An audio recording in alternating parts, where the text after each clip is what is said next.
Just a number of short questions arising from the discussion.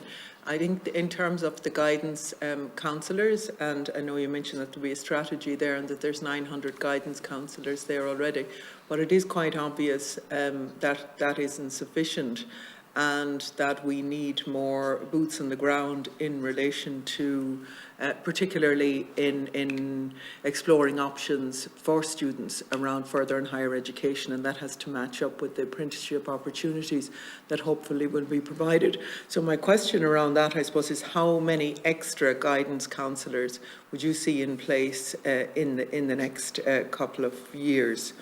Because I know you'll agree that it's impossible for one guidance counsellor to spread themselves so thinly around a school of a couple of hundred students to be able to give the type of guidance that's necessary. I want to ask you as well, just in terms of it was mentioned that computer science was now available within the schools. Have you a measure of exactly how many second level schools computer science is available in and where those schools are, so that we're not creating again an unequal level playing field for those who want to. I know we all agree that digitization and digital technologies are the way forward, so we need the skills there and we need the opportunities for students there as well. So how many schools and where are they? In terms of the broadband plan, what formal communications do the department have with those who are delivering the national broadband plan, and how often are those meetings and engagements? How again do you assess how many households, how many students are without the actual broadband infrastructure to be able to connect?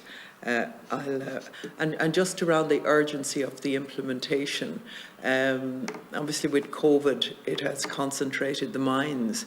Do you think that a greater urgency for reform has now is now there than we had maybe heretofore? Thank you.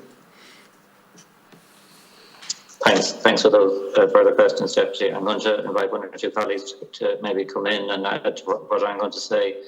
On guidance, obviously, we have sought to restore all the various posts there that were lost over some of the leaner years. They are fully restored at this point, but obviously in terms of further enhancement beyond what we currently have, that's something that we'll have to consider in the context of any kind of budgetary discussions and priorities. On the computer science, Eamon may have some statistics for you on that, but if they're not readily available here and now, we can send those to you. So we do have that information. And I suppose one of the things we're going to be keen to say about that is that more than this, in PE and other new subjects, we are keen to encourage schools to take these up and make them as broadly available as they can be for students so that they're accessible. On the broadband plan, I think what we do there is we might take that one away and provide you with some information, if that's okay, through other colleagues here, because I don't believe anybody who's on the call here is directly involved in that at the moment.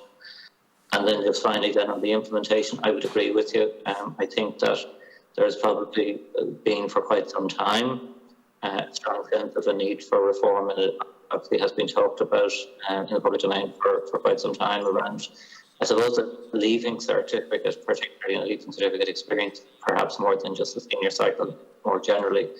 But I would certainly would concur if the view is that this has concentrated the mind the last couple of years. I think it certainly has. So something that has been there, perhaps bubbling around for a while, has certainly reached a point that we do need to look very closely at it. And I suppose one thing you could say about our system compared to some systems in other jurisdictions is that there were certainly a lot of positives that have come out of the last couple of years in terms of the willingness of teachers to step up to the plate, that public service commitment, the collaboration to do things that were very untested before, and certainly the voice of students as well.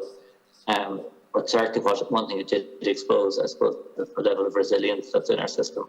Other countries that relied more heavily on continuous assessment, project work, school-based assessment and so on. We're better placed to pivot when COVID hit than Ireland was, because we rely very much on an external assessment and a terminal exam.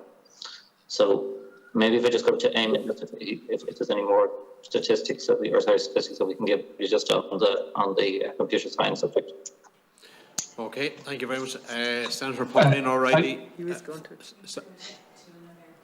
Okay, sorry. Did someone else? Yeah. Okay. Chair, yeah, thanks very much. Eamon Moran here. No, I'm just picking up on the Deputy's question about leaving cert computer science. Deputy, we don't have specific numbers on the current number of schools who are offering computer science, but my colleagues in the State Exams Commission will provide that to us, and we can send it on to you. You know that the subject was introduced to a number of Phase 1 schools in 2018. For the examination to be sat for the first time in 2020, and it's since been available for rollout nationally.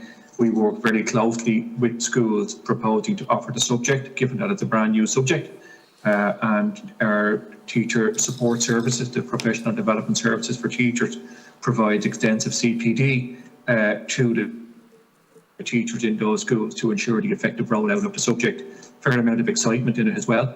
One of the subjects also that's partly done on computer. So certainly the schools that have been involved in it have responded to us very favourably in relation to the new specification.